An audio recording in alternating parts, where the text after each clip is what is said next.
Na siyempre, yung pagkapanalo namin, inakit namin kay Kat, again, sa mag-recover siya ngayon, sana mabilis yung pag-recover niya at makasama ulit namin. And well, siyempre, naging maganda yung naging performance namin yung second set kasi yung sa adjustment between dun sa blockings namin and defense namin, nakuha namin. And nagtuloy-tuloy, sabi ko nga, if ever na tayo mag-dictate ng tempo, makukuha natin yung game. Kung ano naman yung pwedeng gawin nila, makaka-adjust tayo. And yun, hopefully din nga, yun ang nangyari at nakuha namin yung lahat ng adjustment namin sa block namin, floor defense namin. Yung, lalo na yung serve namin talagang nag-focus kami doon sa isang target lang para maximize namin o makita namin kung ano yung ginagawa ng PLDT.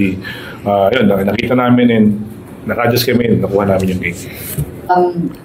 Ang resulta kanina yung ginawa namin sa laro kanina para makuha itong magandang resulta is nakinig lang kami and sumunod lang kami sa mga coaches namin, nagpag-guide talaga kami kung ano yung mga nangyari and ayun, syempre mas tumibay din yung pasa at depensa namin kanina kaya siguro doon kami humuhugot ng kumpiyansa kasi mas nakaka-discarte si setter and ayun para din to kay Kat so dagdag motivation talaga yung nangyari kay Kat.